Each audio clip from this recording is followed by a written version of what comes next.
प्रणाम प्रभु जी। दो जन्मों के बीच या जन्मों जन्मों के बीच स्मृतियाँ रीसेट हो जाती है, स्मृति बचती नहीं है। तो सफ़र जो करता है वो कौन करता है इन अब्सेंस ऑफ द स्मृति? यह प्रश्न बड़ा प्रासंगिक सा प्रश्न है और यह उठता है, सबके मन में उठता है कि दो जन्म, एक जन्म हुआ, फिर मृत्यु हुई, फिर अगला जन्म हुआ। तो दो जन्मों के बीच में सफ़र कौन कर रहा है? क्या था एग्जैक्टली? सफरिंग या हाँ, स्मृति है नहीं, पिछले जन्म की स्मृति है नहीं। पिछले जन्म में क्या थे वो पता तो है नहीं, तो वह सफरिंग क्यों हो रही है? किसे हो रही है? हाँ, किसे हो रही है सफरिंग?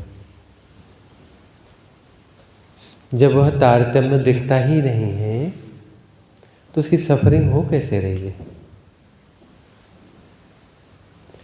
पिछले जन्म का तो बहुत रेयर घटनाएं होती हैं, किसी किसी बच्चे को ख्याल रहता है, वह भी धीरे धीरे भूल जाते हैं।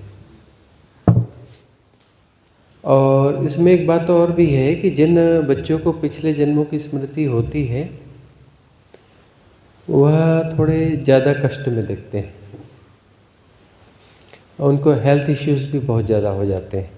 कुछ बच्चे ऐसे देखे गए कि जिनको पिछले जन्म की स्मृति है तो उनको हेल्थ इश्यूज़ ज़्यादा होते हैं।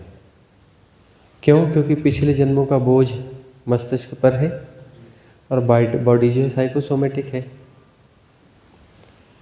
तो उतना बोझ ढोते ढोते उनका शरीर जो है दिक्कत में पड़ता है और ज़्यादा बीमार रहते हैं।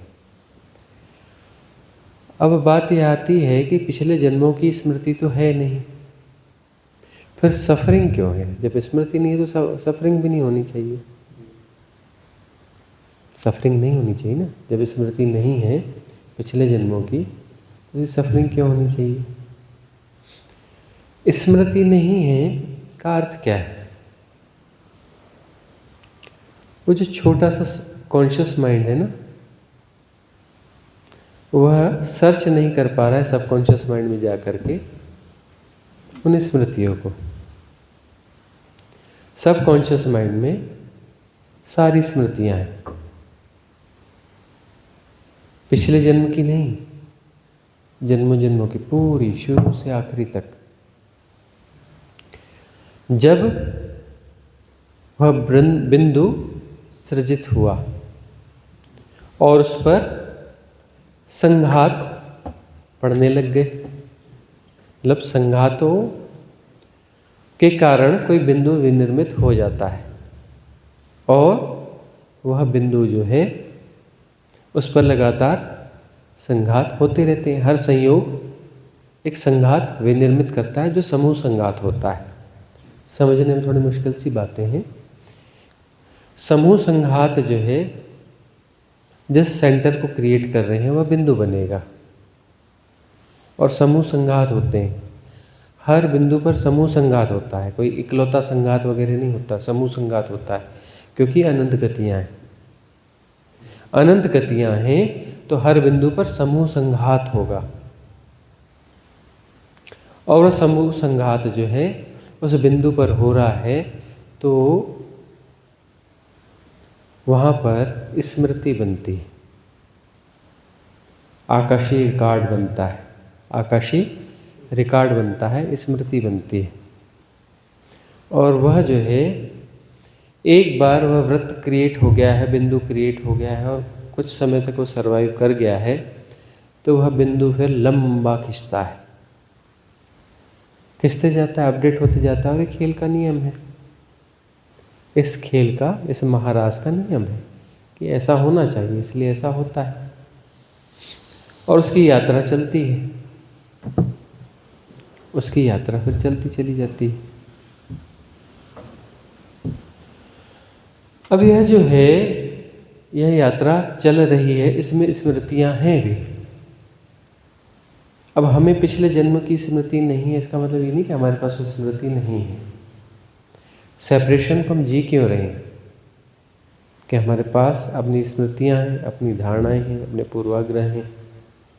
धारणाएं कैसी हैं? स्मृतियों के आधार पर भी तो हैं, पुरानी प्रैक्टिसेस हैं हमारी जो पुरानी जीने की प्रैक्टिसेस हैं पिछले जन्मों की, वही तो इस जन्म में आ रही है ना। स्मृति नहीं है लेकिन आप जी किसको रहे हो? पुराने पैटर्न्स को ही तो जी रहे हो ना, जो पिछले जन्मों के हैं। उसे आप कॉन्शियसली आइडेंटिफाई नहीं कर पा रहे हो, कॉन्शियसली उसको आप आइडेंटिफाई नहीं कर पा रहे हो। तो जब साधना होती है तो साधना में बहुत सारे लोगों को पिछले जन्मों की ग्लिम्स आनी चालू हो जाती हैं, ज़्यादातर लोगों को। और साधना जब अपनी परम अवस्था में पहुंचती है तो पिछले जन्म अनफोल्ड होना चालू हो जाते हैं। और जाति स्मरण की विधि है, यानी पिछले जन्मों के स्मरण की विधि है। कोई भी व्यक्ति इस विधि के द्वारा अपने पूर्व जन्मों को जान सकता है। एक दो नहीं, बहुत सारे जन्मों को जान सकता है। अभी एक साधिका है दिल्ली की, तो वह कह रही थी कि मुझे अभी दिल्ली में मिलने आई थी। अभी उसका कहना है कि मुझे 4 जन्मों की स्मृति आ गई, और 4 जन्मों की स्मृतियों में मैं किसी उस व्यक्ति को पूरा देख पा रही हूँ पिछले 4 जन्म में, और अभी भी वह व्यक्ति मौजूद है और संपर्क में है। तो ये स्मृतियाँ आ कैसे रही हैं? क्योंकि हैं। जो चीज़ है उसको हम भूल गए हैं, और स्मृति का अर्थ कि वह याद आ गई। जो है रख के सामान हम भूल गए, लेकिन वह है घर में ही, और फिर जो है उसकी याद आ गई कि यहाँ रखा है, ढूंढ लिया हमने उसे। तो उस पैटर्न्स को हम अंदर के तलों पर कहीं ना कहीं जी रहे हैं, अपने भीतरी तलों पर हम उसे जी रहे हैं, और बाहर में उनके प्रभावों को जी रहे हैं। अभी आप जो हैं, जिस ढंग से रिएक्ट करते हैं, जिस तरीके से आप जी रहे हैं, जो भी आपके निर्णय हैं, वो सब उनसे प्रभावित है, उन स्मृतियों से प्रभावित है, जो ठीक से आप अभी पहचान नहीं पा रहे हैं, लेकिन प्रभावित उनसे हैं। पहचान नहीं पा रहे हैं का क्या मतलब है? मल्टी लेयर हैं स्मृतियाँ, जो है ना, मल्टी लेयर हैं। अभी आपको जो है एक लेयर चल रही है, इस लेयर में कभी आज सुबह का ख्याल आता है, कभी 2 दिन पहले का ख्याल आता है, अगले विचार में 5 साल पुराना ख्याल आता है, अचानक एक विचार आता है, आपके बचपन का कुछ ख्याल आ जाता है ना। इररिलेवेंट होते हैं ना सारे विचार, कहीं की ईंट कहीं का रोड़ा, जाने कहाँ से आते हैं। कोई उनमें सीक्वेंस नहीं होता है, कोई सीक्वेंस होता नहीं है। तो जो है इस प्रकार से चल रहा है। अब वह एक परत है, वह परत जो है उसके नीचे यदि जाएंगे तो पिछले जन्मों की परत खुलनी चालू हो जाएगी। बहुत सारी ऐसी अटपटी चीज़ें भी आती हैं जो हमें लगता है कि यह तो हमारे जीवन में कभी घटा ही नहीं, और यह विचार हमारे अंदर से अंदर आया कैसे? यह जो विचार है, इस प्रकार का विचार तो हमने कभी न सुना, न देखा, न पढ़ा, न कुछ किया, तो यह विचार आया कैसे? आश्चर्य होता है। यह विचार वहाँ से निकल आया किसी प्रकार से, नीचे वाली लेयर से उभर के आ गया, सरफेस में आ गया, उसने अपना प्ले कर दिया, और है वो पूर्व जन्म से संबंधित, पिछले जन्म से संबंधित है। अब इसे हम आइडेंटिफाई नहीं कर पा रहे हैं कि पिछले जन्मों में ये हमारा ढंग था, उस समय हमने इस विचार को जिया है, इस संबंध में कुछ किया है, कुछ घटा है, ऐसा आइडेंटिफाई नहीं कर पा रहे। लेकिन साधना में गहरे जाएंगे या जाति स्मरण की विधि में गहरे जाएंगे, अनफोल्ड हो जाएगा, तो सीक्वेंस में सब ख्याल आ जाएगा। अभी सीक्वेंस में वो चीज़ नहीं है, इसलिए पहचान नहीं पा रहे हो। है तो सब वही, लेकिन सीक्वेंस में नहीं है। आप कैसे पहचान पाओगे पूर्व जन्मों का है? जब वो किसी सीक्वेंस में आएगा, है ना, राइट सीक्वेंस में आएगा तो पहचान लोगे। अभी राइट सीक्वेंस में नहीं है। गौर से देखोगे तो बहुत सारे ऐसे विचार, बहुत सारी ऐसी चीज़ें हैं जो ऐसा लगता है कि हमारे लिए बिल्कुल नहीं है और हमारे भीतर आ गए। ये पूर्व जन्मों का ही है, लेकिन सीक्वेंस नहीं है। तो जाति स्मरण की यदि विधि को प्रयोग करना हो किसी को तो कर सकता है। उसमें यदि ठीक ठीक इस विधि का प्रयोग किया जाए तो पूर्व जन्मों का स्मरण होता ही है। लेकिन यह है कि एक जन्म का होगा ऐसा नहीं है, वो कितने जन्मों का होगा उसका कुछ तय नहीं किया जा सकता। 2 जन्म भी हो सकते हैं, 4 हो जाए, 5 आ जाए, 10 आ जाए, 20 आ जाए। कई लोगों को तो 100, 200, 400, 500 जन्म इकट्ठे उतर आते हैं। तो उसकी तैयारी रहनी चाहिए। ज़्यादा जन्म उतर गए तो कमरे में, घर में बंद रहना पड़ेगा, महीना, 2 महीना, 3 महीना, बिल्कुल लोगों से मिलना जुलना नहीं, बातचीत नहीं, कुछ नहीं। उसको रीसेट, प्रॉपर सेट होने के लिए जगह देनी पड़ेगी। क्योंकि 10 किस्म के कन्फ्यूजन होंगे, इस जन्म का ऐसा, इस अगले जन्म का ऐसा है कि अगले जन्म का ऐसा है ना। हमारा नाम क्या है तो हमारे 100 नाम तुरंत उभर के आएंगे। कौन सा नाम कहाँ यूज़ करना है, उसको सेट होने में समय लगता है। एक जन्म उतरा तो ज़्यादा दिक्कत नहीं होती, ज़्यादा से ज़्यादा 7 दिन लगते हैं। 7 दिन में प्रॉपर सेट हो जाता है। इस जन्म और उस जन्म को अलग अलग करके देख लोगे। एक जन्म से जब ज़्यादा उतरते हैं तब झंझट होती है, तब झंझट होती है। ज़्यादा जन्म एक साथ इकट्ठे उतर गए तो 3 महीना कम से कम लगता है उनको सब सेट होने में। जैसे खिचड़ी पक रही होती है। अब भाषा बोलनी है, अगले पिछले जन्मों की अलग अलग भाषाएं हैं, ढेर सारी भाषाएं आ गई और शब्दों की खिचड़ी हो जाएगी तो कंप्लीट लैंग्वेज कोई भी नहीं बोल पा रहे है। अभी होता है हमको, जैसे थोड़ी थोड़ी मराठी हमें आती है, थोड़ी थोड़ी गुजराती इधर से सीख रहे हैं, तो हम कुछ बोलने जाते हैं तो अभी अटकाव। वैसे गुजरातियों के बीच में कम रह रहे थे तो मराठी हम थोड़ा सा बोल जा रहे थे। अब गुजरातियों के संपर्क में आए हैं तो मराठी बोलते बोलते कुछ गुजराती शब्द डाल देते हैं और गुजराती बोलते बोलते मराठी डाल देते हैं। तो जो थोड़ा थोड़ा प्रयास है वो गड़बड़ा रहा है, खिचड़ी पक रही है ना। अब हिंदी का ऐसा है कि हिंदी हम अपनी मातृभाषा है, लगातार बोलते जा रहे हैं तो उसमें दिक्कत हो नहीं रही है, लेकिन इन दोनों में खिचड़ी पक रही है। ऐसा ही होता है, खिचड़ी पक जाती है, पता नहीं चलता कि ये यह है कि वह है। तो ऐसे स्मृतियों को तो जी रहे हैं, उन चीज़ों के, उनके प्रभावों को जी रहे हैं, जीव सी प्रभावों को रहे हैं, लेकिन ठीक ठीक हम आइडेंटिफाई नहीं कर पाते कि ये कहाँ से है, क्या है। और एक जन्म का नहीं है, न जाने कितने कितने जन्मों का है। कुछ कहीं से आ रहा है, कुछ कहीं से आ रहा है, कुछ कहीं से आ रहा है। और कोई प्रश्न है इससे संबंधित? जी। अगला प्रश्न आपका है जिग्नेश जी। समय जी नमस्ते।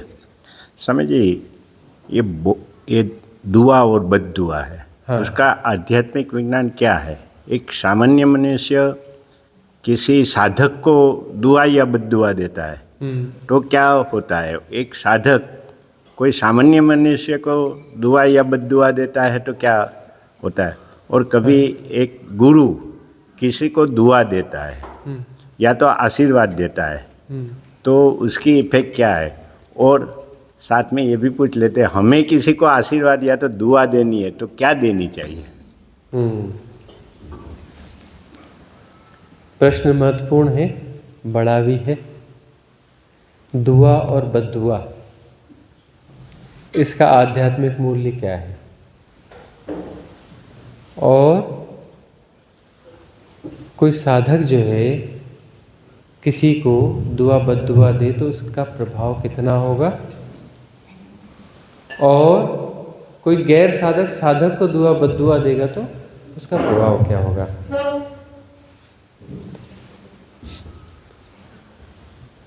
दुआ और बद्दुआ,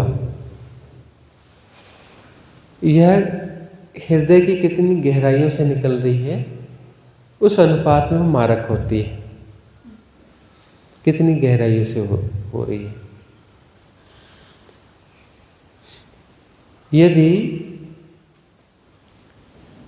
एक घटना है जो कि बड़ी साधारण सी घटना है, इसमें कोई दुआ बद्दुआ का सवाल नहीं कि किसी व्यक्ति का कुछ ऐसे संयोग से नुकसान हो गया, चाहा नहीं गया था लेकिन नुकसान हो गया, और नुकसान इतना बड़ा नहीं है कि वो उसके जीवन में बहुत ज़्यादा डिफ़िकल्टीज पैदा करेगा, वो बहुत बड़ा नुकसान नहीं है, लेकिन उसका मोह उस पर ज़्यादा है और वहाँ से उस प्रभाव में वो दुआ बद्दुआ देता है, इसकी मारकता जो है कम होगी, इसकी मारकता कम होगी। और जानबूझकर किसी का कोई हार्म किया गया, नुकसान किया गया, कुछ ज़्यादा किया गया है, तो सवाल नहीं है कि वह साधक है कि गैर साधक है, वहाँ सवाल नहीं उठता है। बहुत अंतर की गहराइयों से उसके मन से निकलता है कि ऐसा नहीं होना चाहिए था, इसने गलत किया तो इसे भी भोगना पड़ेगा, तो उसने वहाँ से मैनिफेस्ट कर लिया। बात हृदय की गहराई से किया मतलब उसने मैनिफेस्ट कर लिया, मैनिफेस्ट कर लिया तो वो फिर घटना घटेगी। और ऐसी कुछ बात होती है कि साधक है तो साधक की गहराई कितनी है, साधक जो है अपनी अंतरतम गहराइयों को जी रहा है तो उसकी मारकता थोड़ी ज़्यादा होती है। इसलिए जो गहरे साधक होते हैं उन्हें बार बार समझाया जाता है कि तुम जो है कुछ अच्छे मंत्रों का जाप करो। क्या? सर्वे भवन्तु सुखिनः, सर्वे सन्तु निरामया, सर्वे भद्राणि पश्यन्तु माँ कश्चित् दुर्भाग् भवेत्। सबका मंगल हो, सबका कल्याण हो, सबका भला हो, इन चीज़ों इनका प्रयोग करो और सहन करना सीखो, क्षमा करना सीखो, क्षमा परमो धर्मः। ये सब क्यों ट्रेनिंग दी जाती है, क्यों सिखाया जाता है? क्योंकि साधक की जो भी भावना है वह जल्दी फलीभूत होती है। साधक ज़्यादा गहराई में जाता है तो उसको वाक सिद्धि हो जाती है, वाक सिद्धि हो जाती है तब तो उसको जो है बचाया जाना चाहिए। पहले गुरुकुल हुआ करते थे, सब काम किया करते थे। कहाँ किस सिचुएशन वाक सिद्धि हो गई, अलग से कुटिया वहाँ रख दो, यहाँ भोजन रख जाएंगे, यहाँ करना शांति से रहना, और क्या करना? सबके मंगल की कामना करना, सबके भले की कामना करना। वाक सिद्धि है, कल्याण ही करो सबका, पूरी दुनिया के लिए कल्याण की भावना भेजते रहो और शुद्धि होने दो। गुरु देखता रहेगा कि उसकी शुद्धि प्रॉपर हुई कि नहीं। वाक सिद्धि कई बार लोगों को आ जाती है और अंदर अशुद्धियाँ बची रहती हैं, तब वह साधक खतरनाक हो जाता है, तब वह साधक खतरनाक हो जाता है। एक्चुअली जो है ऋषियों के गांव हुआ करते थे ना, ऋषि हुआ करते थे, ऋषियों के परिवार हुआ करते थे, तो उसमें बहुत सारे ऋषि ऐसे होते थे, साधना तो गहरी चली गई लेकिन वह एक्चुअल में ऋषि नहीं है, ऋषि का दर्जा है उनके पास में, है ना, और है वो साधक। साधना में ठीक है, थोड़े गहरे चले गए हैं लेकिन साधक है। ऋषि से एक हम अर्थ लेते हैं कि जो सिद्ध है, लेकिन ऋषियों के गांव हुआ करते थे, वह सब ऋषि रहा करते थे, तो सभी सिद्ध होते थे ऐसा तो है नहीं। ऋषि का दर्जा था उनके पास में और ऋषि नहीं थे, वह साधक थे। ऐसे बहुत सारे ऋषियों की हम कहानियाँ सुनते हैं कि बड़ा क्रोध आता था उनको, उन्होंने श्राप दे दिया, उन्होंने ये कर दिया, वह कर दिया और बड़ी दिक्कतें हो गई। वो गहरे साधक थे, सिद्ध नहीं। वो क्या थे? गहरे साधक थे। अब ऐसा ही है कि गहरा साधक है और यदि कुछ कह दे तो वाक सिद्धि तो उसके पास है, वाक सिद्धि है तो मैनिफेस्ट होगा, है ना। अब भगवान बुद्ध ने उस समय कह दिया सुजाता से, उरुवेला गांव में जब उन्हें बोधि प्राप्त हुई, बोधि प्राप्त होने के बाद जब उनका जाने का समय आया और बच्चे विदा करने के लिए आए, जिसमें सुजाता भी थी, और सुजाता बच्चों में सबसे बड़ी थी। भोजन और सारे बच्चे मिल कर के उनकी व्यवस्था किया करते थे, भोजन देना और उनके कुशा की व्यवस्था करना, जिस पेड़ के नीचे बैठते थे वहाँ की सफाई किया करते थे। गायों का दूध हुआ तो थोड़ा दूध दे दिया, जो करते थे। छोटे छोटे बच्चे मिलकर उनकी सेवा किया करते थे। वो जो पास में एक छोटा सा जंगली गांव था, लिमिटेड, कुछ 5-7 घर 10 घर जो भी रहे होंगे, उतने घरों का वो गाँव था उरुवेला। वहीं वह जो बोधि वृक्ष कहते हैं, आज वो बोधगया कहा जाता है उसे, उरुवेला को। तो जो है वहाँ पर उन्होंने जो वचन दे दिया, एक बात कही कि सुजाता तेरा प्रश्न है तो उसका उत्तर दिया जाना चाहिए, लेकिन अभी मुहूर्त नहीं है, अभी वह योगी परिस्थितियाँ नहीं हैं, उसका उत्तर दिया जाएगा, लेकिन इसका मुहूर्त 2500 साल के बाद आएगा। तो 2500 साल के बाद यह उत्तर तुझे मिल जाएगा, तब मैत्रेय के रूप में मैं आऊँगा, तुझे उत्तर दूंगा 2500 साल के बाद। अब वह जो जन्म नहीं हो रहा था, जन्म नहीं हो पा रहा था, तो अब वो ऐसा कैसे हो सकता है कि वो मैनिफेस्टेशन है, एक किस्म का मैनिफेस्टेशन है, तो उससे तो पूरा होना ही पड़ेगा। बुद्ध पुरुषों की वाणी खाली नहीं जाती, अस्तित्व को उसे पूरा करना पड़ता है, और वो नहीं हो पा रहा था।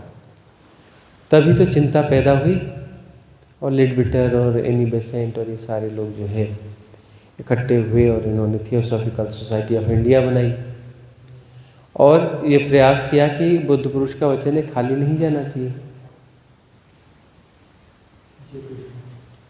हाँ, तब जो है जी कृष्णमूर्ति के भाई को ढूंढा गया, एक लड़के को ढूंढा गया, उस पर जो है उन शरीरों को उतारने की कोशिश की गई, क्योंकि बुद्ध का पुनर्जन्म नहीं होता। उन्होंने जो 3 शरीर छोड़े थे अपने, जिसमें दूसरा शरीर इथरिक बॉडी आकाश काया, तीसरे शरीर जो है सूक्ष्म शरीर जो कॉजल बॉडी है, और चौथा शरीर मनुष्य शरीर मेंटल बॉडी, 3 शरीरों को ऊर्जा दे करके कॉस्मॉस में स्टेबल कर दिया था। उनका जो डिवाइन कॉस्मिक सपोर्ट सिस्टम उन्होंने स्टेबल किया था, उसी के संरक्षण में जो है एनर्जी दे करके 3 बॉडीज़ भी वहाँ पर प्लांट कर दी थी। उन्हें देह छोड़ने में समय लगा था ना, वो जिस रास्ते में उन्होंने देह त्यागी थी, तो एक चबूतरा था, एक वृक्ष था, उसके पीछे जा कर के वह लेट गए थे, और वहाँ पर उन्हें देह छोड़ने में समय लगा था, क्योंकि सारा काम कर रहे थे। उसी बीच में वह व्यापारी भी आ गया था, चिल्लाता हुआ कि नहीं मुझे मिलना है, नहीं मुझे मिलना है। तब वह कुछ शरीर उन्होंने छोड़ दिए थे, वापस उन शरीरों को पकड़ के वापस आए और उससे बात करने के बाद फिर से शरीर छोड़ा, जबकि बॉडी में पॉइजन था, फूड पॉइजनिंग बहुत गहरी थी। तब भी जो है वो उन शरीरों को पकड़ के वापस आए, उससे बात करी, और फिर उन शरीरों को छोड़ा कैसे, छोड़ा नहीं था, उन शरीरों को वापस एनर्जाइज करके और कॉस्मॉस में स्टेबल करना था 3 शरीरों को। और फिजिकल बॉडी तो यही मिट्टी में हो जानी थी, पंचतत्व में मिल जाने थे, और बाकी 3 जो शरीर हैं ऊपर के, उसमें 2 शरीर हैं वह पूरी तरह से विसर्जित होने थे, आत्म शरीर और ब्रह्म शरीर, आत्मकाया और ब्रह्मकाया, यह पूरी तरह से विसर्जित होने थे। तो जो है भगवान बुद्ध का जो वचन है वह पूरा नहीं हो रहा था, लेकिन उसे पूरा होना था, क्योंकि मैनिफेस्टेशन था। वह सिद्ध, साधक की उच्च अवस्था है सिद्ध के द्वारा किया गया मैनिफेस्टेशन था। तो यहाँ पर थोड़ा सा एक बात स्पष्ट कर दें कि दुआ और बद्दुआ एक मैनिफेस्टेशन है, क्लियर ना, ये मैनिफेस्टेशन है, तो वह भी मैनिफेस्टेशन है। तब जो है उस घटना को, इस चर्चा को पूरा कर लें, इस कथा को पूरा कर ही लें। कही कथा है, कही हमने, क्योंकि काफ़ी सूचक कथा है, फिर पूरा कर ही देते हैं। तब यह हुआ कि उस बच्चे की, जिससे सिलेक्ट किया गया था, उसके 3 शरीर को रिप्लेस किया जाना था। उन 3 शरीरों के द्वारा वह साधना के माध्यम से वह एनर्जी फोर्स क्रिएट करके रिप्लेस करने की कोशिश की गई, उसमें वो बच्चा मर गया। कुछ दिनों बाद दूसरे बच्चे की खोज हुई और संयोग से जो बच्चा मरा उसी का छोटा भाई था। उसके माँ बाप से कहा कि हमें यह भी बच्चा चाहिए, और माँ बाप भी कुछ स्पेशल विशेष माँ बाप रहे होंगे, बोले कोई बात नहीं, इतना बड़ा काम है, एक बच्चा चला गया कोई बात नहीं, दूसरा भी ले जाओ। उन्होंने दूसरा बच्चा भी दे दिया और उन्होंने कहा कि इस बच्चे को हम ऐसा प्रयोग नहीं करेंगे, इसे हम तैयार करेंगे, इसकी पात्रता का विकास करेंगे, इसकी पात्रता का हम विकास करेंगे। और उसे तरह तरह से वो आध्यात्मिक और धर्म की शिक्षाएं दी गई, साधना, और उसके अलावा जो है काफ़ी अच्छे से उन्हें यूरोप में पाला पोसा गया, है ना। आपका जो है वेस्ट में पाला गया, जहाँ भी जिस भी कंट्री में पढ़ाया लिखाया गया, सब कुछ किया गया, और उसे जो है फिर बाद में लाया गया और इस प्रोसेस को पूरा करने की कोशिश की गई। तो उस समय जो है जय कृष्णमूर्ति ने इनकार कर दिया कि मैं किसी के शरीर को अपने भीतर प्रवेश नहीं दूंगा, मुझे कोई लेना देना नहीं किसी बुद्ध के वचन से, मैं स्वयं बुद्ध हूँ, मैं स्वयं बुद्ध हूँ। और वह घटना रह गई। लेकिन थियोसॉफिकल सोसाइटी ऑफ इंडिया जो फेल हो गई, तो क्या उससे वह चीज़ फेल हो गई? वो कहीं ना कहीं पूरी हो जाती है, वो मैनिफेस्टेशन पूरा हो जाता है अस्तित्वगत रूप से। तब जो इजोटेरिक सपोर्ट सिस्टम ने प्रार्थना करी, वह एक्टिव हुआ, उसने सुपात्र ढूंढा और उससे प्रार्थना करी कि यह काम आपको ही करना पड़ेगा, कोई दूसरा कर नहीं सकता, और ये होगा ही, होना ही चाहिए, है ना। किससे प्रार्थना करी? ओशो से। इजोटेरिक सपोर्ट सिस्टम ने ओशो से प्रार्थना करी कि यह जो है काम होना ही है, तो आपको प्रार्थना स्वीकार करें और आप योग्य हैं, आप तो हर तरीके से इसे पूरा कर सकते हैं। तब जो है उन्होंने एक्सेप्ट किया और जो है बगैर बॉडी को रिप्लेस किए, उन बॉडियों को सिकोड़ करके किसी एक जगह संग्रहित किया अपनी बॉडी में, और उन 3 बॉडीज को वहाँ पे जगह दी। तब, है ना, एक विशेष तिथि में। तब जो है 3 दिन तक वो वैसे ही रहे, उसकी तैयारी की गई थी, वैसे हट बनाई गई थी। उस समय वो पूना आश्रम में थे, वहाँ पर हट बनाई गई थी एक, जो वैसे ही थी, बैम्बूस का उसमें शैया, गोबर से लिपा गया, मिट्टी वाला यह उस प्रकार की जो उनकी क्या बोलते हैं, पण, कौन सी, गंध कुटी, क्या बोलते हैं? नहीं, गंध, हाँ, ऐसा उनको कहा जाता है ना, उनकी कुटी को कुछ कहा जाता है, हाँ, गंध कुटी जो भी है। तो वह जो है उस प्रकार से वो तैयार की गई, और उस समय अस्तित्वगत व्यवस्था सब अपने आप होती है। सुजाता जी का जन्म जो है कहाँ हुआ था? जापान में, जापान में जन्म हुआ था। और वह जो है फटाफट उसने तैयारी करी, उसका सब काम होता चला गया, वीज़ा फटाफट हो गया और वो चली आई। और आकर के जो है बराबर उसने जापानी, जिससे हिंदी कुछ नहीं आती, बढ़िया हिंदी में बोला उसने ऑटो वाले से कि इस जगह पे लेके चल, हिंदी में कहा, उसे आती नहीं, बराबर वहाँ पे आ गई, हैक्ड होकर आई। उसे नहीं पता कि कहाँ जाना है, क्यों जाना है, कैसे उसने पासपोर्ट का काम किया, वीज़ा का काम किया, उसे कुछ भी ख्याल नहीं, कौन से प्लेन में जाना है उसे कुछ ख्याल नहीं, बराबर, और कौन सी टिकट कहाँ निकालनी कुछ पता नहीं, और सब सिस्टमेटिक हो गया, और उसे कुछ पता नहीं है, वो पहुँच गई, है ना। और वो इस लैंग्वेज में ही बोल रही है, मराठी होगी तो मराठी में बोला होगा उसने ऑटो वाले से, है ना, कि चल वहाँ पर कोरेगांव पार्क में।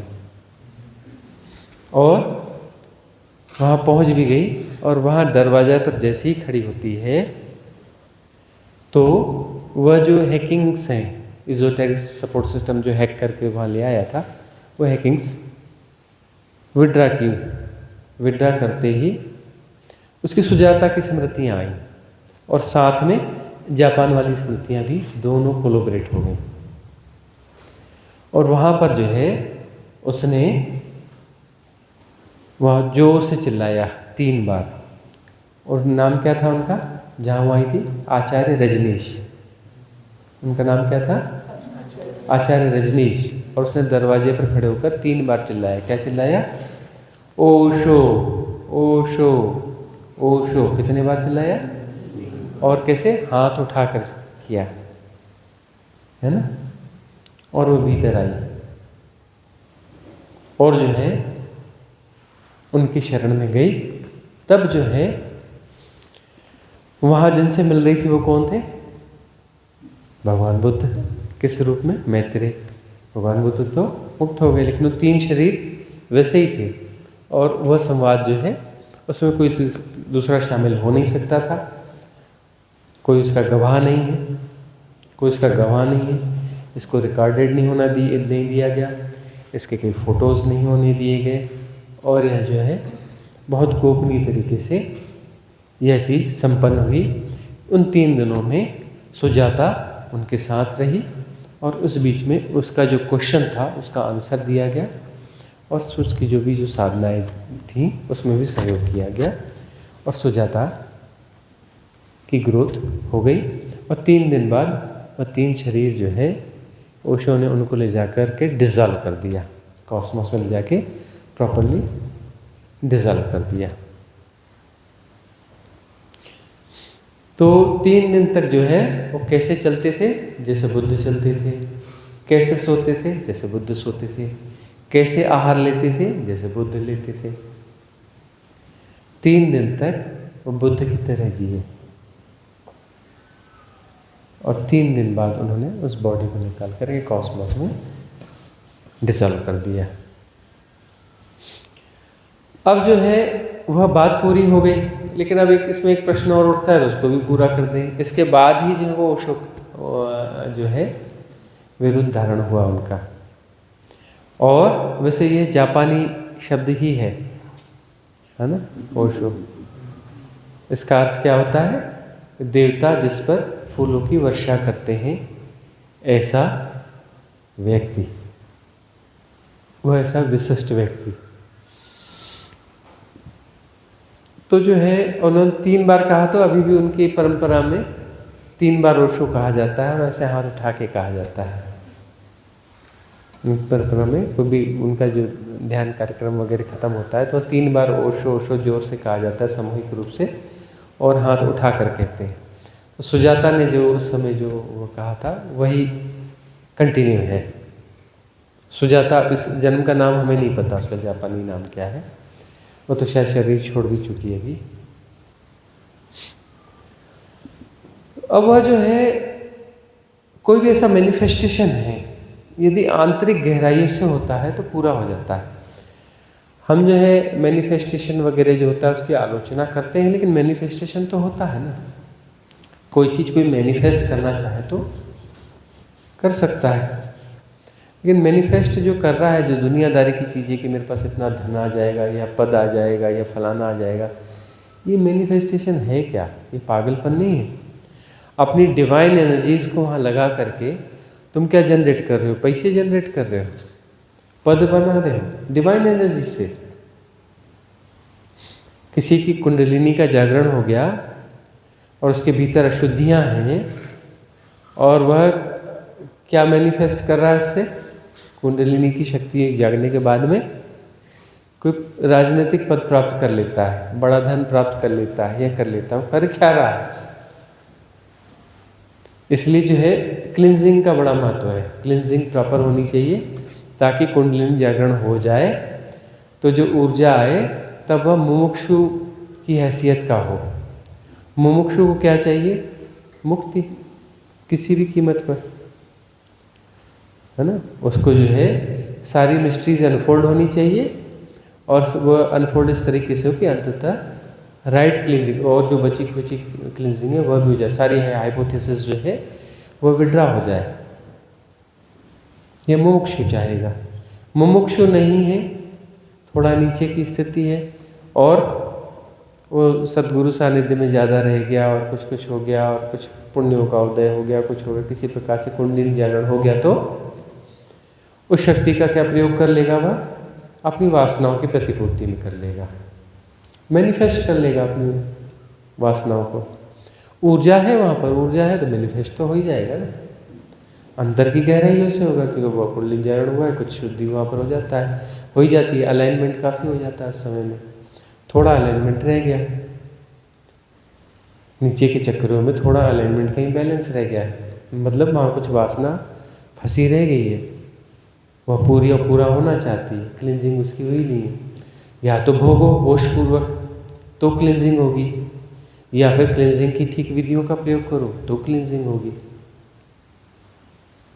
ऐसा कुछ हुआ नहीं, कुछ फंसी रह गई। अब वो फंसी रह गई तो क्या होगा?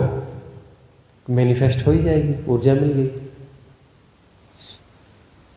तो दुआ, बद्दुआ, आशीर्वाद, ये सब मैनिफेस्टेशंस हैं। उन क्षणों में वाक सिद्धि हो जाती है। साधारण व्यक्ति भी यदि बहुत गहरे से किसी को दुआ या बद्दुआ दे रहा है तो उस क्षण में उसकी वाक सिद्धि हो जाती है। इसको जो है देहाती भाषा में गांव में चलता है, कह रहे 24 घंटे में एक बार कोई ना कोई ऐसा क्षण आता है कि तुम्हारी कोई बात सही हो जाती है, तो इसलिए सोच समझ के बोला करो। गांव देहात में बोलते हैं ना, गांव देहात में से बहुत सारी बातें चलती हैं जो पुराने लोग, कम पढ़े लिखे लोग बोलते हैं ना, वो बड़ी गहरी बातें बोलते हैं। पढ़े लिखे लोगों की बातें गहरी नहीं होती, जो कम पढ़े लिखे लोग रहते हैं ना उनकी बातें गहरी होती हैं। सभी नहीं, कोई कोई ऐसा लगता है यार ऐसे ही बोलते होंगे, गंवार लोग हैं गाँव के, कुछ भी बोल देते हैं। एक्चुअली वह ऐसी बात नहीं है, वो बात परफेक्ट होती है कि बीच बीच में, अब 24 घंटे में ना होता हो, लेकिन कुछ दिनों में कोई ऐसा क्षण आ जाता है जब अंतर की गहराई में व्यक्ति प्रतिष्ठित हो जाता है। अपने नाभि केंद्र को, अपने जो जीवन का केंद्र है, हारा केंद्र है, उसको व्यक्ति समय समय पे छूता है, समय समय पे छूता है। यदि न छुए तो वह सेपरेशन को भी नहीं जी सकता। सेपरेशन को जीने के लिए यहाँ पर जो है हर चीज़ संतुलित, समन्वय में है, संतुलन में है ना। ये जो सेपरेशन को कितना भी सघन जी रहे हो, कितना भी सघन जी रहे हो, लेकिन किसी क्षण में उस अद्वैत को कुछ थोड़े समय के लिए ही जीना पड़ता है, वो हो जाता है, घट जाता है। अब कोई व्यक्ति है, वह कैसा भी व्यक्ति हो, नास्तिक भी भले विरोध में बात कर रहा हो, लेकिन वो धर्म की बात ऐसे न करता हो तो मिस्ट्रीज की बात जरूर करता है, जीवन मृत्यु की बात तो करता ही है, अनंतता और सब, कहीं ना कहीं कुछ न किसी रूप में थोड़ी ना थोड़ी बातचीत तो मिस्ट्रीज की करता है, रहस्य की कुछ ना कुछ बात तो करता ही है। गांव का गंवार आदमी हो वह भी करता है। हमने अपनी युवावस्था में एक कविताओं की श्रृंखला लिखी थी, चर्चित हुई थी। तो उसमें जो है एक गांव, जंगल का गांव, जहाँ सड़क भी नहीं है, सभ्यता बहुत पिछड़ी हुई है, बसें भी नहीं चलती, वहाँ का जो किसान है उसको केंद्र में रखकर वो कविता की श्रृंखला लिखी थी। सोचता है वह खेत की मेड़ पर बैठकर, ऐसा कुछ शुरू होती है। सोचता है वह खेत की मेड़ पर बैठकर। तो हाँ, अपना जो है, चलो कभी वो कविता हम सुना देंगे, वो हमारी बुक मिल जाएगी कविताओं की। तो यह है कि वह भी, उसके जीवन में भी वह ग्लिम्स आते हैं, सबके जीवन में ग्लिम्स आते हैं, और ऐसे प्रश्न उठते हैं जब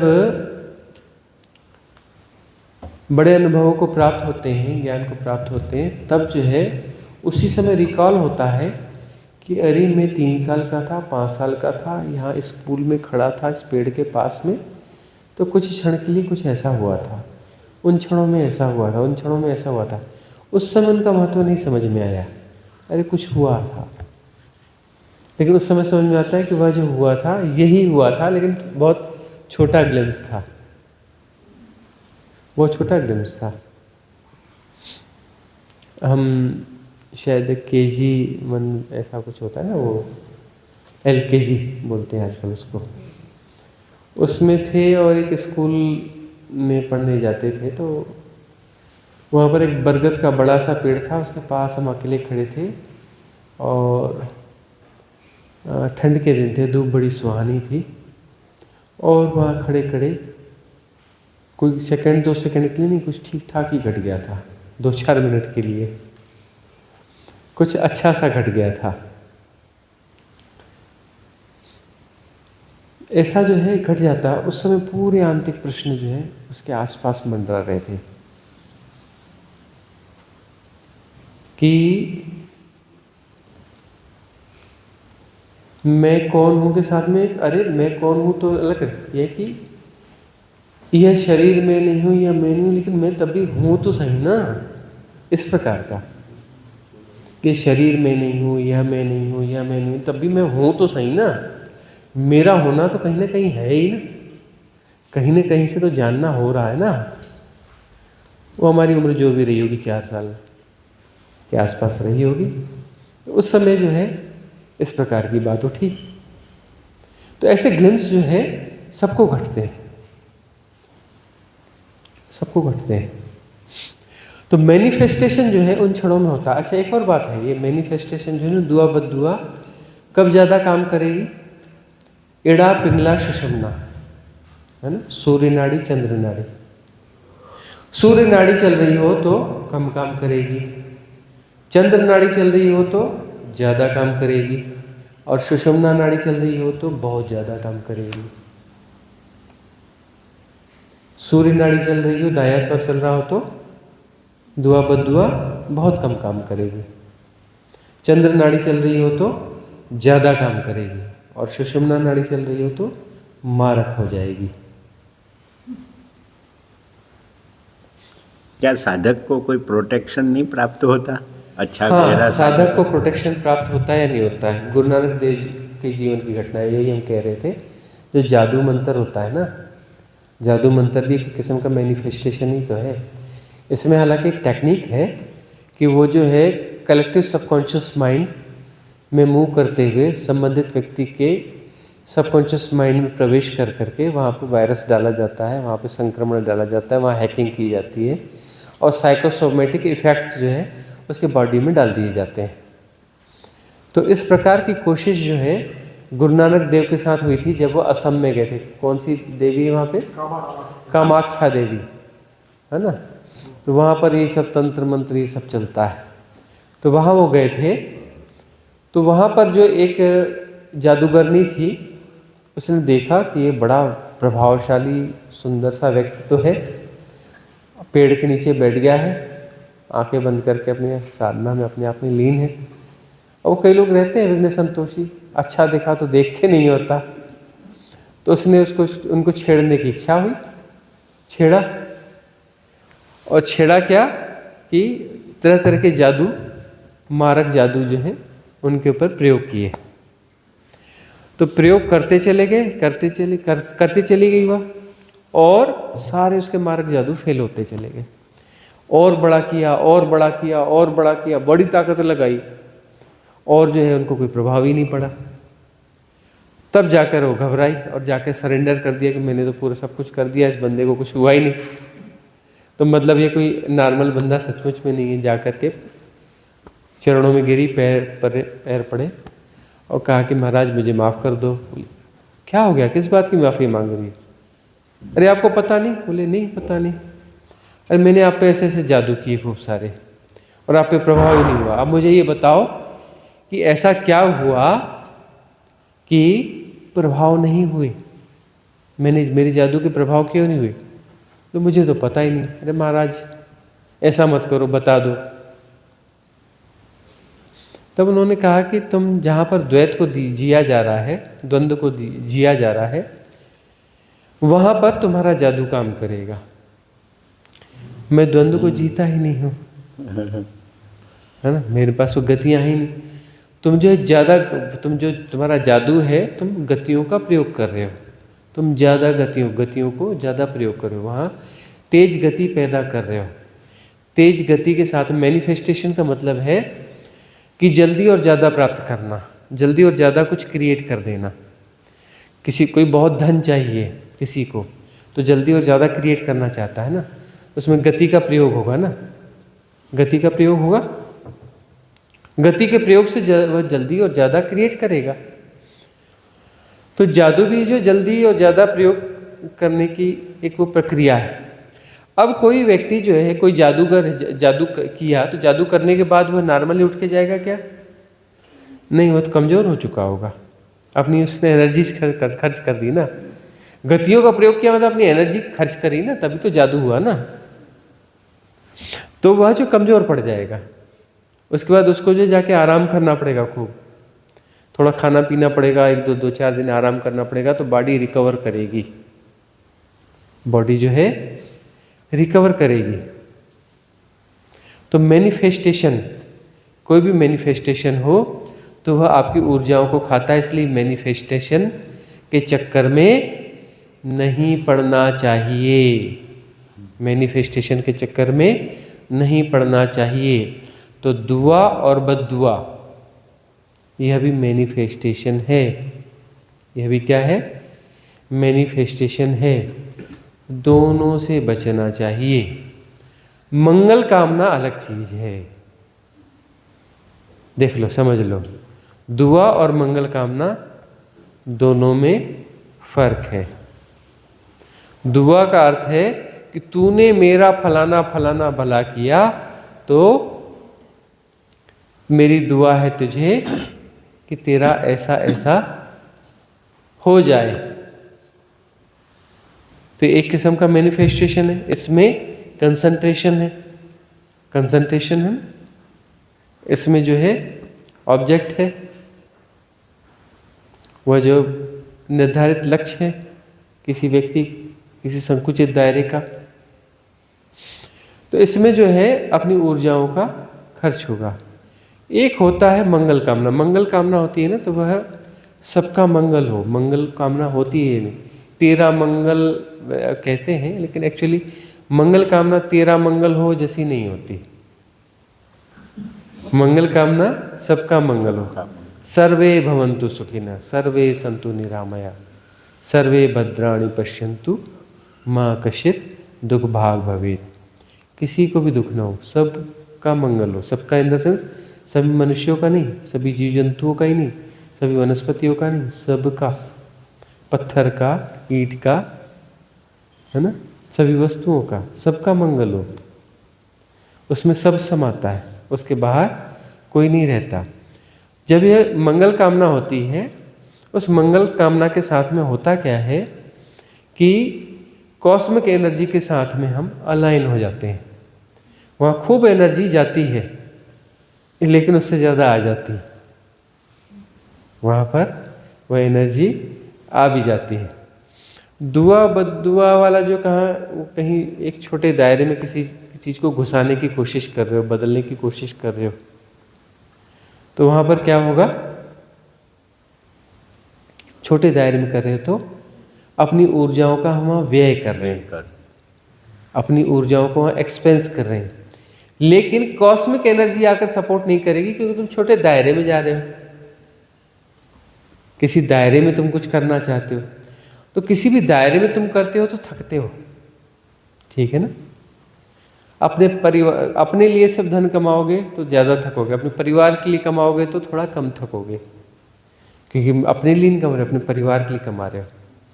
और दानी स्वभाव के व्यक्ति हो, दान धर्म करते रहते हो, तो तुम बहुत कम थकोगे। अस्त तो तुम्हें थकने भी नहीं देगा, है ना। जो दान धर्म करता है, इस स्वभाव का निरपेक्ष भाव से करता है, तो वह थोड़ा प्रयास करता है, उसके ज़्यादा आ जाता है, अपने आप ज़्यादा आता है, और ज़्यादा बांट देता है कि क्या करूँगा, ज़्यादा इसको बांट देता हूँ, उसको और ज़्यादा आ जाता है। कम प्रयास करता है, उसमें भी थकता नहीं है, और आ जाता है, उसको थकान कम होती है। जो सिर्फ स्वार्थ से जिएगा, सिर्फ मेरे लिए मेरे लिए मेरे लिए, वो बहुत ज़्यादा थकता है। छोटे दायरे को जीने वाला ज़्यादा थकता है, जो बड़े दायरे को जीता है वो कम थकता है। और इस प्रकार से जो मंगल कामना है समस्त के लिए है, वह थकान नहीं होती। कुछ लोग ऐसे होते हैं ना, जो जब दूसरों का ही भला हो कल्याण खूब काम करते रहते हैं, थकते ही नहीं।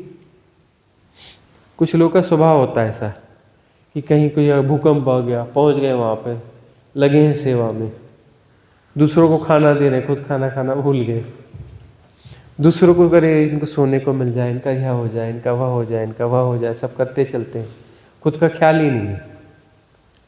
और देखो तो स्वस्थ हैं, मस्त हैं, वो खाना नहीं खाया तब भी ज़्यादा पुष्ट हैं, वो सोए नहीं तब भी ज़्यादा ताजगी से भरे हुए हैं।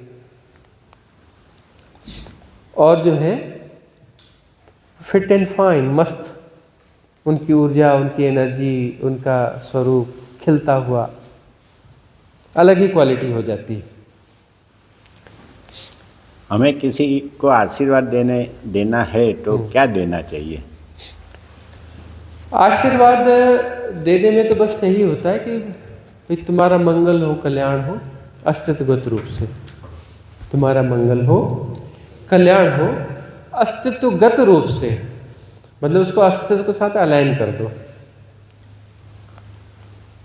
अपनी ऊर्जाओं से मत करो, उसको अस्तित्व की ऊर्जा के साथ अलाइन करो। तुम्हारा मंगल हो, कल्याण हो, है ना, अस्तित्वगत रूप से हो।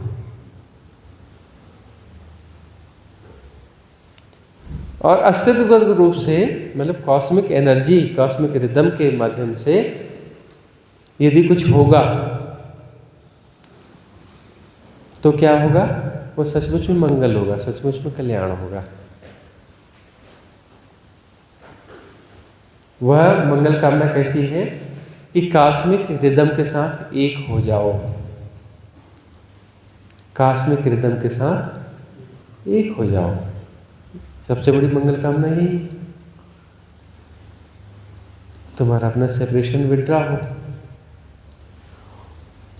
दूधो नाहो फूलो, क्या पूतो फलो, ये कोई देने वाले आशीर्वाद नहीं है, यह देने वाला आशीर्वाद नहीं है। एक ऐसे संत हुए, काफी बुजुर्ग संत थे, तो उनके साथ हमें अच्छा लगता था। उनके जो चाहने वाले काफ़ी लोग थे, वो संयोग से हमारे भी प्रेम में थे, तो वो हमारे पास भी आया करते थे, उनके पास भी उनके शिष्य थे, और हमारे प्रेम में भी हमसे मिलने आते ही रहा करते थे। तो वो हमें उनसे मिलाने ले गए, बुजुर्ग से थे, आए हुए थे। तो उनके पास लोग जाते थे और चरण स्पर्श करते थे, और ये कि महाराज कुछ कृपा करो, यह समस्या थी। बोले जो राम जी की मर्जी वो हो जाएगा, कुछ भी बोलो, जो राम जी की मर्जी वो हो जाएगा। कुछ भी कहो तो बस उनका ये रहता है, जो राम जी की मर्जी होगी वो हो जाएगा। अब वो क्या कर रहे थे? वो अस्तित्वगत ऊर्जा के साथ में उनको अलाइन कर रहे थे कि अस्तित्वगत रूप से जो उचित होगा, यदि वैसा कुछ तुम चाह रहे होगे तो हो जाएगा।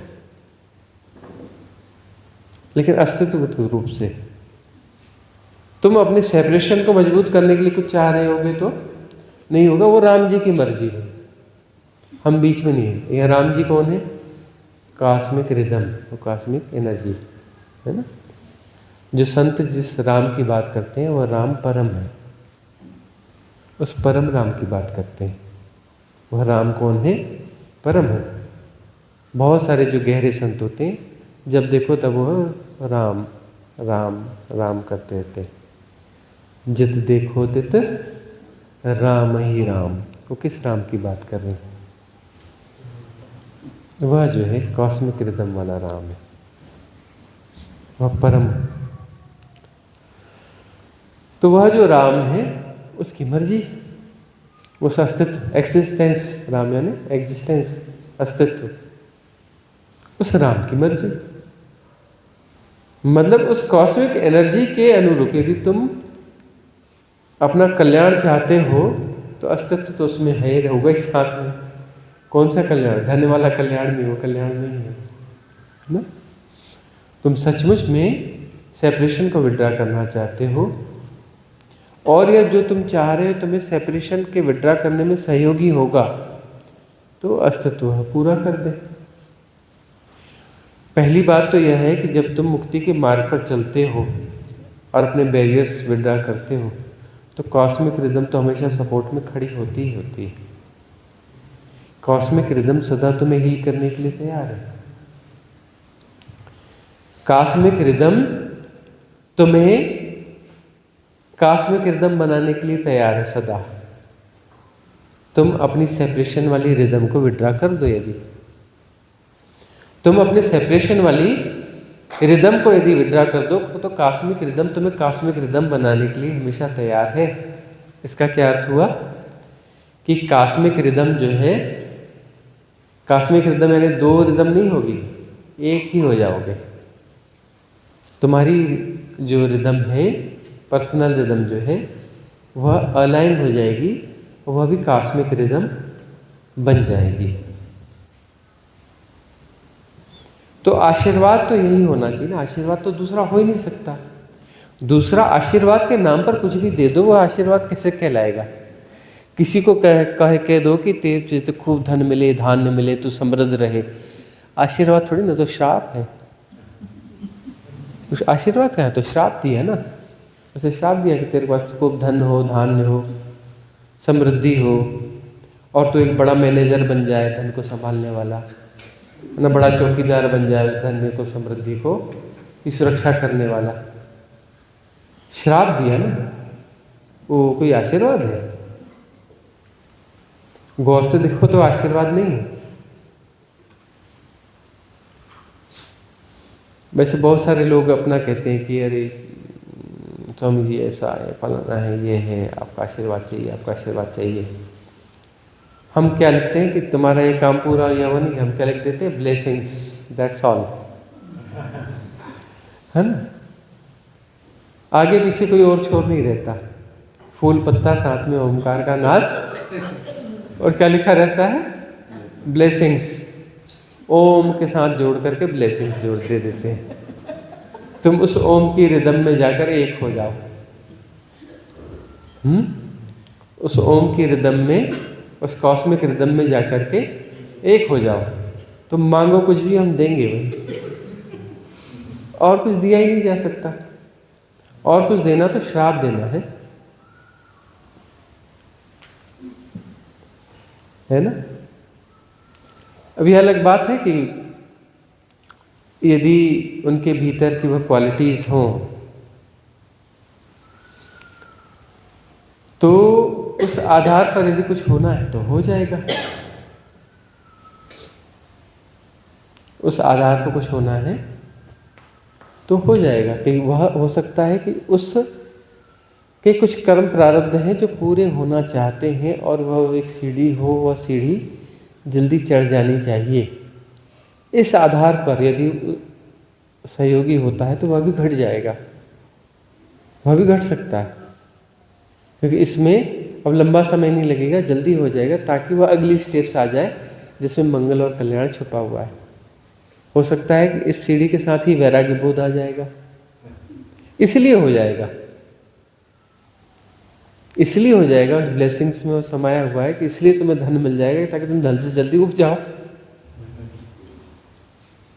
है ना। समृद्धि इसलिए मिल जाएगी कि समृद्धि के चक्कर से बाहर हो जाओ।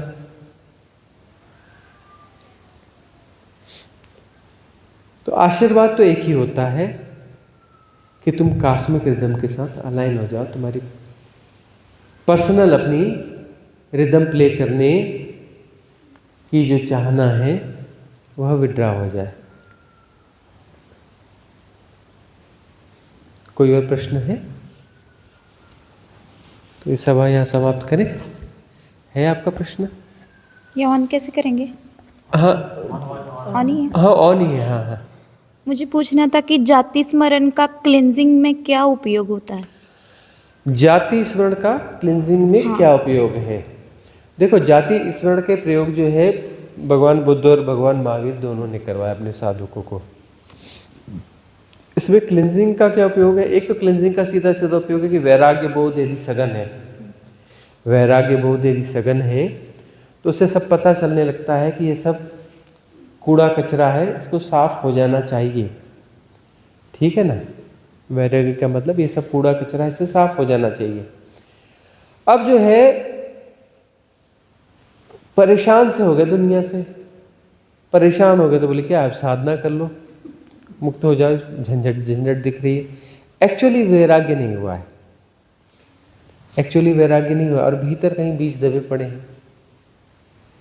उनको क्या किया जाएगा, उनको कहा जाएगा कि जाति स्मरण में चले जाओ।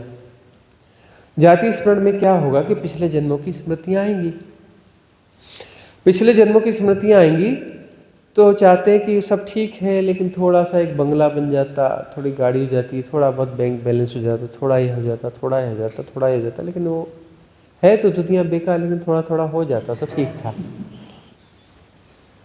है ना। फिर जो है पिछले जन्मों की स्मृतियां आ गई कि हाँ पिछले जन्म में ही बंगला बना ही लिया था, है ना, धन जोड़ ही लिया था, ये सब कर ही लिया था। बंगला बनाया था तो बंगला बनाने में ज़िंदगी के 20 साल लगा दिए थे, फिर थोड़ा धन इकट्ठा किए, कुछ कर्जा चुकाया, उसमें 20 साल और लगा दिए थे, फिर थोड़ा बाल बच्चों की व्यवस्था करते करते बच्चे 20 साल लगा दिए थे, और बचे हुए 10 साल बेड में थे, है ना। पैसा था तो वैद्य आकर घर में ही गोली दवाई दे जाता था, दवाई गोली के सारे 10 साल जी गए थे और फिर शरीर छोड़ दिया। पा तो लिया था, बंगला भी बना लिया था, समृद्धि भी बना ली थी, यह भी कर लिया था, लेकिन जीवन देकर 20 साल इसमें 20 साल इसमें ऐसा कर करके तब कंप्लीट किया था, है ना। और उसके पहले जन्म का स्मृति आएगी, उसमें भी यही किया था, उसके पहले जन्म में यही किया था। तो इस जन्म में भी बंगला बना के छोड़ के चला जाऊंगा, पिछले वाले बंगले खड़े हैं, उनके एक साथ कोई तालमेल नहीं बैठ रहा, पिछले बंगले भी दिखने चालू हो जाएंगे, अभी भी खड़े हैं पिछले बंगले, अब नया बंगला बना के इसको भी छोड़ के जाऊंगा। यही धंधा बचा है कि नए नए बंगले बनाते जाओ, बंगले बना बना के छोड़ छोड़ के मरते जाओ, फिर पैदा होकर फिर अगला बंगला बनाओ। कॉन्ट्रैक्टर हो क्या, ठेकेदार हो कि बंगले बनाने के लिए पैदा हो, तो बंगले बनाते जाओगे मरते जाओगे। मजबूत बंगले बनाओ और मर जाओ, फिर अगला बंगला बनाओ और मर जाओ। बैंक में पैसा छोड़ दो, है ना, और वो रिजर्व बैंक परेशान होती रहेगी। हाँ, पूछ रही है रिजर्व बैंक की भाई ये जो है कितने लाख करोड़ रुपया है जमा है हमारे पास, इनका कोई वारिस ही नहीं है, कोई आता ही नहीं है। नोटिस पे नोटिस निकाले, बोले ढूंढे इनके बाल बच्चे कोई हैं, कहाँ है। बहुत पैसा पड़ा है बैंकों में जिनका कोई क्लेम करने वाला ही नहीं है, डिपॉजिट करके छोड़ गए हैं, मर गए। तो ये फिर जाति स्मरण से यह पता चलता है कि ये घनचक्कर हम बन रहे हैं कि अरे यह हो जाए तो सब ठीक हो जाएगा। क्या ठीक हो जाएगा, पिछले जन्म में कौन सा ठीक हो गया था, यही सब तो किया था, उसके पहले जन्म में यही सब तो ठीक, यही सब तो किया था, वैसा ही वैसा फिर करने का भाव हो रहा है। क्यों, क्योंकि उसी गोल चक्कर को दोहराने की बात है। तो जाति स्मरण जो है इसलिए है, इसलिए जाति स्मरण है। लेकिन यदि वैराग्य बोध ठीक से जाग रहा है, मुक्ति का दांव खेलने का दम साहस यदि पैदा हो रहा है, तो जाति स्मरण में जाने की जरूरत नहीं है। अरे जिनका जन्म पूर्व जन्मों का स्मरण है, बहुत सारे लोग हैं ऐसे, बहुत सारे लोग हैं जिन्हें पूर्व जन्मों का स्मरण है। उनसे जाके मिलके देखो कौन सी विशेषता आ गई इनमें। अरे एक के बजाय वो 2 नाम बोलते हैं कि मेरा नाम यह भी है और यह भी है, हाँ? और जो है तुम्हारे पास जो है जितनी स्मृतियाँ उससे डबल स्मृति है तुम्हारे पास, है ना। एक डब्बा भर के गार्बेज, उनका 2 डब्बा भर के गार्बेज है, और क्या है, एक डब्बा गार्बेज एक्स्ट्रा है उनके पास में।